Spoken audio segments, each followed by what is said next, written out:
کہا ہے اللہ فرما رہا ہے لا تبدیل لکلمات اللہ، اللہ کے کلام میں کوئی تبدیلی ممکن ہی نہیں ہو سکتی۔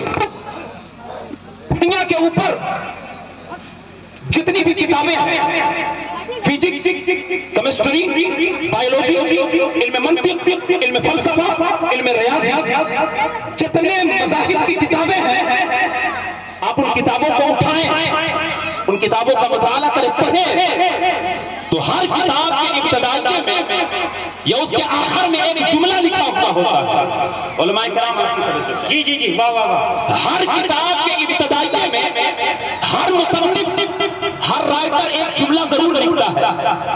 ہر لکھنے والا لکھ دیتا ہے کہ اے میری کتاب کا مطالعہ کرنے والے، اے میری کتاب پڑھنے والے، ان دس بک میں بھی رونگ، اے میری کتاب پڑھنے والے شاید اختصار میں غلطی ہو سکتی ہے۔ بڑا سا بڑا رائٹر ہوگا، بڑا سا بڑا مصنف ہوگا، جب وہ کتاب لکھتا ہے تو کتاب کے پہلے صفحے میں یہ لکھ دیتا ہے کہ اے کتاب پڑھنے والے، اس کتاب میں شاید غلطی ہو سکتی ہے، اگر غلطی ہو تو مجھے متنبہ کر دے، اگر غلطی ہو مجھے آگاہ کر دے، کیوں؟ تاکہ آئندہ ایڈیشن میں اس کی اصلاح ہو سکتی ہے۔ ہر کتاب میں یہ لکھا جاتا ہے کہ اس میں غلطی ہو سکتی ہے۔ قرآن اللہ کی وہ کتاب ہے، قرآن اللہ کی وہ کتاب ہے کہ کھولو تو کھولتے ہی اللہ کا دعویٰ ملے گا ذالک الکتاب لا ریب فیہ۔ وہ اور کتابیں ہوگی جس میں غلطی ہو سکتی ہے، وہ اور کتابیں ہوگی جس میں غلطی ممکن ہے، قرآن وہ کتاب ہے کہ اس میں غلطی ہو ہی نہیں سکتی ہے۔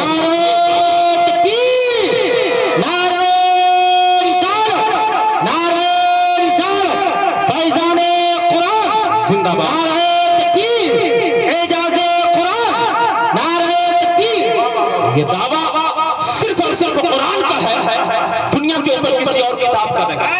کھولتے ہی اللہ کا دعویٰ ملے گا ذالک الکتاب لا ریب فیہ۔ ہاں وہ اور کتابیں ہوں گی جس میں غلطی ہو سکتی ہے، یہ وہ کتاب ہے کہ اس میں غلطی ممکن ہی نہیں ہے۔ آج بھی قرآن کا اوپن چیلنج ہے وَإِن كُنتُمْ فِي رَيْبٍ مِّمَّا نَزَّلْنَا عَلَىٰ عَبْدِنَا فَأْتُوا بِسُورَةٍ مِّن مِّثْلِهِ وَادْعُوا شُهَدَاءَكُمْ۔ کہا صرف تو اکیلے کوشش نہ کرنا، اپنی پوری ذریت کو شامل کر لے، سارے قبائل کو شامل کر لے، حتیٰ کہ پوری دنیا کو شامل کر لے، اور قرآن کے مقابلے میں ایک سورت تو کیا تو ایک آیت بھی نہیں لا سکتا ہے۔ یہ دعویٰ صرف اور صرف قرآن کا ہے، یہ دعویٰ صرف اور صرف اللہ کی کتاب کا ہے۔ دنیا کے اوپر یہ دعویٰ کسی کتاب کے اندر نہیں ہے۔ ذالک الکتاب لا ریب فیہ، یہ وہ کتاب ہے کہ اس میں کوئی غلطی ہو ہی نہیں سکتی ہے۔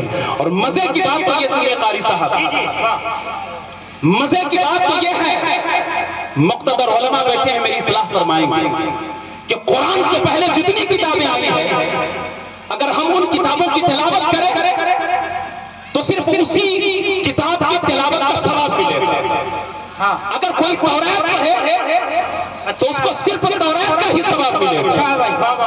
اگر وہ چاہے کہ تورات کی تلاوت میں وہ زبور کا ثواب پالے، امپوسیبل۔ اگر کوئی زبور کا قاری زبور کی تلاوت کر کے اگر چاہے کہ اس کو اسی میں انجیل کا ثواب مل جائے، مل نہیں سکتا ہے۔ جو تورات پڑھے گا اس کو تورات کا ہی ثواب ملے گا، جو زبور کی تلاوت کرے گا اس کو صرف زبور کا ہی ثواب ملے گا۔ اگر کوئی انجیل کا قاری ہے، اگر انجیل کی تلاوت کرنے والا ہے تو اس کو صرف انجیل کا ثواب ملے گا۔ لیکن مسلمانوں ناز کرو اپنے مقدر پر، اللہ تعالیٰ نے تمہیں قرآن کی صورت میں ایک ایسی کتاب عطا کی ہے، ایک ایسا تحفہ عطا کیا ہے کہ اگر کوئی قرآن کی تلاوت کرتا ہے تو اس کو صرف قرآن کا ثواب نہیں ملتا ہے، اسی قرآن کے اندر اللہ نے تورات کا بھی ثواب رکھا ہے، اسی قرآن کے اندر اللہ نے زبور کا بھی ثواب رکھا ہے، اسی قرآن کے اندر اللہ نے انجیل کا بھی ثواب رکھا ہے۔ کتاب ایک ہے اور فضیلتیں ساری آسمان و کتابیں کی اللہ تعالیٰ نے اس کتاب کے اندر رکھ دی ہے۔ پتہ کیا چلا کہ دنیا کی ساری کتابیں ایک طرف ہوگی اور میرے پیغمبر کے سینہ اطہر پر نازل ہونے والی قرآن مقدس یہ ایک طرف ہوگی، ساری کتابوں کا مرتبہ ایک طرف اور قرآن پاک کا مرتبہ ایک طرف ہوگا۔ وہ کتاب اللہ نے ہمیں اور آپ کو عطا کی ہے۔ اچھا، دنیا کے اوپر جتنی بھی کتابیں ہیں اگر کوئی بغیر سمجھ کے پڑھے تو بتاؤ اس کو ثواب ملے؟ آپ فزکس پڑھتے ہیں، کیمسٹری پڑھتے ہیں، بائیولوجی پڑھتے ہیں، جتنی بھی کتابیں ہیں اگر کوئی بغیر سمجھ کے پڑھے تو لوگ اس کو پاگل کہیں گے کہ یہ تو تجزیہ وقت ہے، وقت کا خرچ ہو جانا ہے۔ جس کتاب کا ہم مطالعہ کرتے ہیں تو اس کو سمجھنا پڑتا ہے، اگر نہیں سمجھو کوئی فائدہ نہیں ہے۔ لیکن قرآن اللہ کی وہ کتاب ہے کہ اگر سمجھ کر پڑھو تب بھی اللہ ثواب دیتا ہے، بغیر سمجھے پڑھو تب بھی اللہ ثواب عطا کرتا ہے۔ اگر بغیر سمجھے پڑھو گے تو ایک حرف میں 70 نیکیاں ملے گی، اگر بغیر سمجھے بھی کوئی قرآن پڑھے تو ایک حرف کی 70 نیکیاں، اگر کوئی سمجھ کر کے پڑھے تو ایک حرف کے بدلے 700 نیکیاں اس کو ملتی ہے۔ یہ قرآن ہے کہ سمجھ کر پڑھو تب بھی ثواب، اور بغیر سمجھ کر پڑھو تب بھی اللہ ثواب دیتا ہے۔ اچھا بتاؤ کوئی ایسی کتاب ہے کہ جس کو ٹچ کرنے سے ثواب ملتا ہے؟ کوئی ایسی کتاب ہے جس کو چھونے سے بھی ثواب ملتا ہے؟ کوئی ایسی کتاب ہے جس کو سینے سے لگانے سے بھی ثواب ملتا ہے؟ اللہ اکبر، قرآن وہ کتاب ہے سمجھ کر پڑھو تب بھی اللہ ثواب دیتا ہے، بغیر سمجھے پڑھو تب بھی ثواب دیتا ہے۔ پڑھنا بھی ثواب، چومنا بھی ثواب، دیکھنا بھی ثواب، آنکھوں سے لگانا بھی ثواب، سینے سے لگانا بھی ثواب، حتیٰ کہ جو حافظ قرآن پورے 19 پارے کو اپنے سینے میں بسا لے، اس کی محبت کو اپنے سینے میں بسانا بھی ثواب ہے۔ یہ قرآن ہے کہ پڑھنا بھی ثواب، دیکھنا بھی ثواب، چومنا بھی ثواب، سمجھ کر پڑھو تب بھی اللہ ثواب دیتا ہے، بغیر سمجھے پڑھو تب بھی اللہ ثواب دیتا ہے۔ نزول کے اعتبار سے جتنی بھی آسمانی کتابیں آئی ہیں، یہ علماء بیٹھے آپ ان سے پوچھے، سب کے لیے جگہ خاص تھی۔ علماء محققین کہتے ہیں قرآن سے پہلے تورات ہے، زبور ہے، انجیل ہے، لیکن ان کتابوں کے نزول کے لیے جگہ خاص تھی۔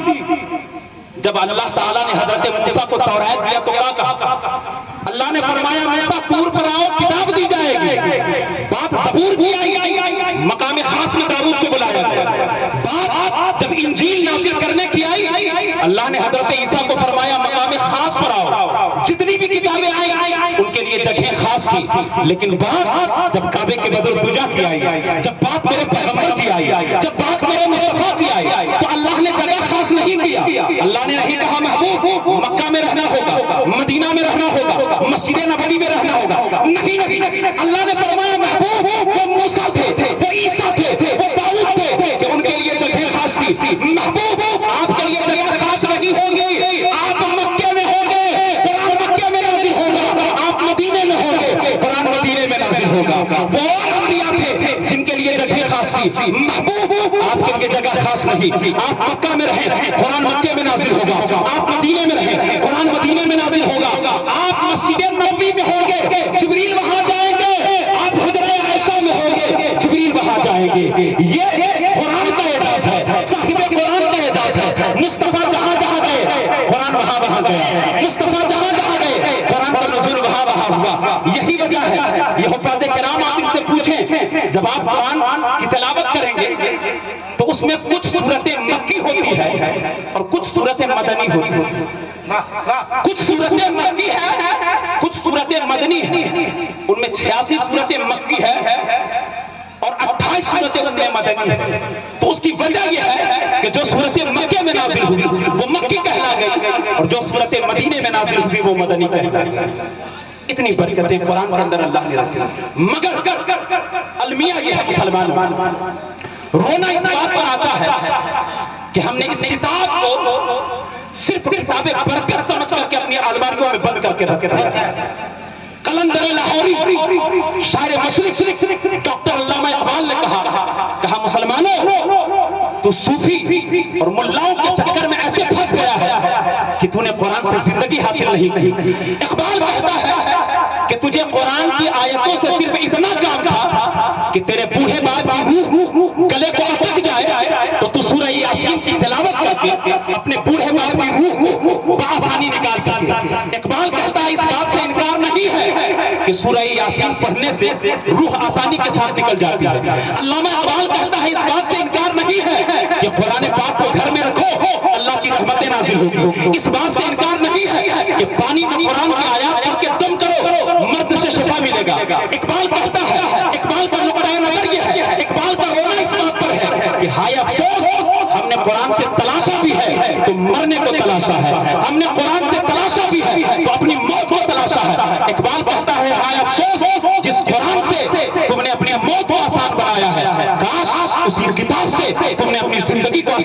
لیا ہوتا، جس قرآن سے سورہ یاسین پڑھ کر کے ہم نے اپنی موت کو آسان بنایا ہے، کاش اسی قرآن سے ہم نے سورہ محمد پڑھ کر کے اپنی زندگی کو آسان بنا لیا ہوتا۔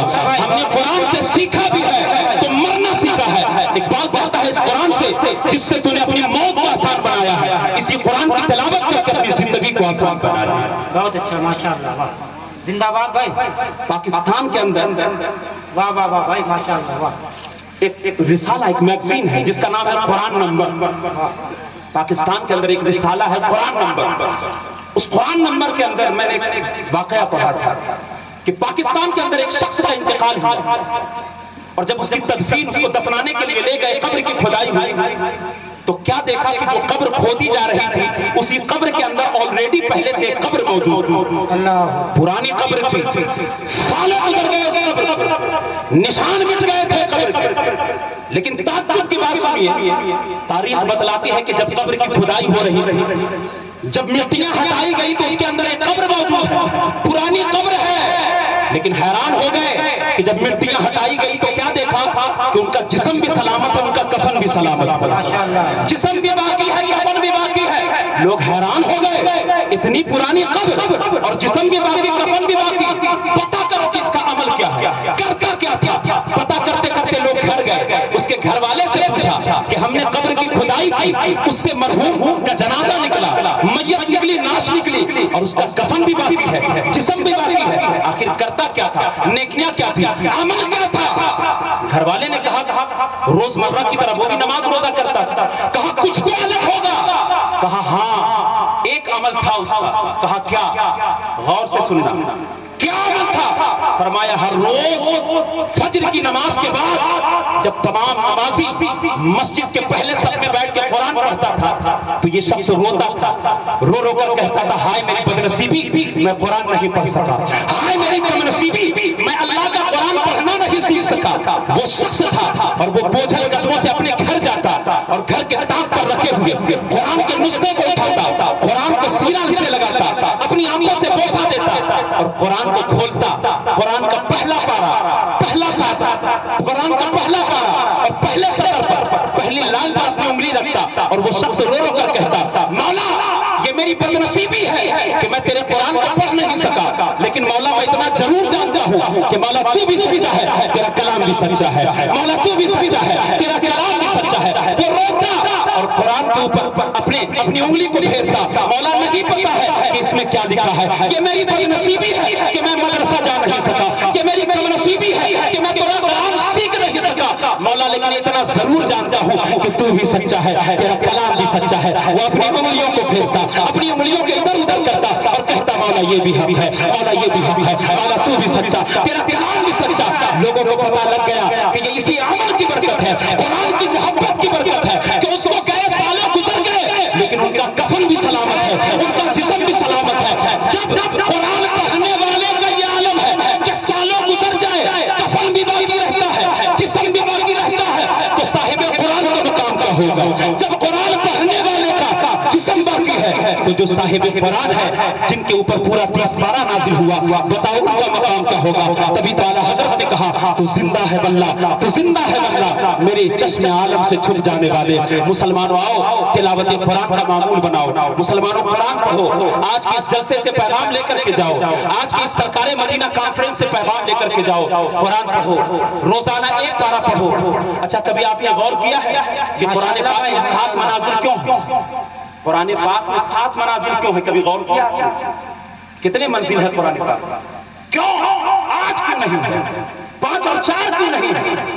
تو علماء سے پوچھئے، اس کی وجہ یہ ہے کہ 7 منزل میں اس کو ڈیوائیڈ اس لیے کیا گیا ہے کہ اگر ایک منزل بھی ہم روزانہ پڑھیں گے تو ایک ہفتے میں ہم ایک ہفتے میں قرآن پاک پڑھ لیں گے۔ ایک دن اگر ایک منزل پڑھے تو 7 دن میں ایک قرآن۔ اچھا قرآن تو 30 پارے میں کیوں ڈیوائیڈ کیا گیا؟ 32 بھی تو ہو سکتے تھے، 28 بھی تو ہو سکتے تھے، 30 پارے کیوں ہے؟ اس کی وجہ یہ ہے کہ اگر بندہ ایک دن میں ایک پارہ پڑھے گا تو 30 دنوں میں وہ ایک ختم قرآن پاک پڑھ لے گا۔ اگر ایک پارے کی تلاوت ہم ہر روز کرتے ہیں تو 30 دن میں ایک ختم قرآن پاک پڑھ لیتے ہیں یار یہ ہماری بدنصیبی ہے, یہ ہماری کم نصیبی ہے کہ ایک مہینہ تو چھوڑ دیجئے, سال گزر جاتا ہے ہم قرآن نہیں پڑھ پاتے ہیں. مسلمانوں معمول بنائیے, ہر روز ایک پارہ ہی صحیح, ایک پارہ نہیں پڑھ پاتے ہو, ایک رکوع پڑھو, ایک رکوع نہیں پڑھ پاتے ہو, چند آیات ہی پڑھو. اللہ کے نبی کے دور کی ایک بات یاد آ گئی, سن لیجئے گفتگو ختم. اللہ کے نبی کے زمانے میں چند لوگ آئے, کہا حضور ہمارے امام صاحب جو ہے وہ ہر نماز میں قل واللہ ہی پڑھتے ہیں. اچھا ہمارے یہاں بھی یہ شکایت آتی نا, لوگ غور کرتے ہیں کہ امام صاحب بار بار اسی صورت کو دہرا رہے, پتہ نہیں باقی صورتیں یاد ہے. حضور کے زمانے کی بات ہے, ایک امام صاحب کثرت کے ساتھ سورہ اخلاص پڑھتے ہیں.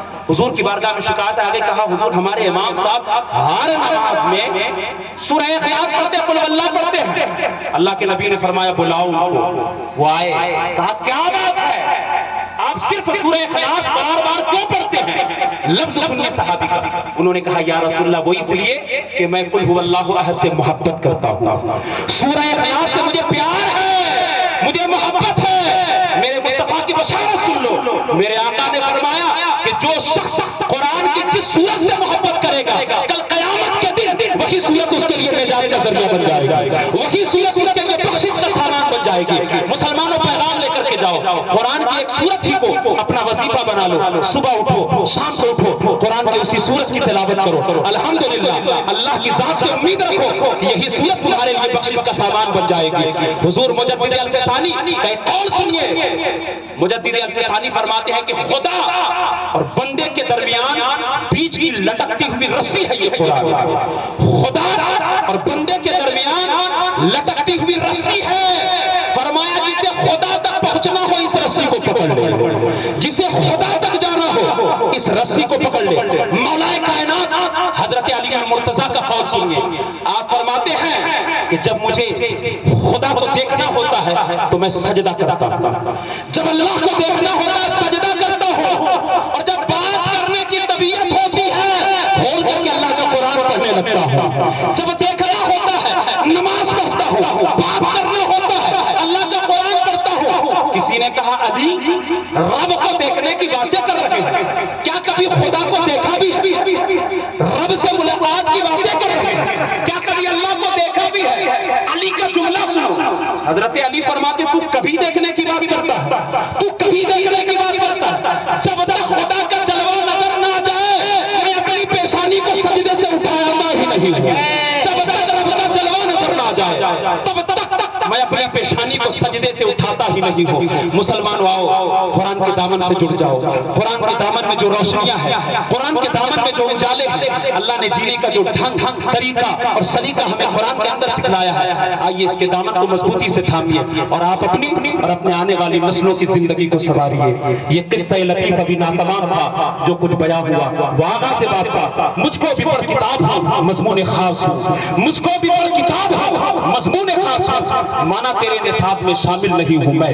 وآخر دعوایا ان الحمدللہ رب العالمین, استغفر اللہ ربی من کل ذنب واتوب الیہ. کلمہ پڑھیں اشہد ان لا الہ الا اللہ و اشہد ان محمد رسول اللہ. السلام علیکم.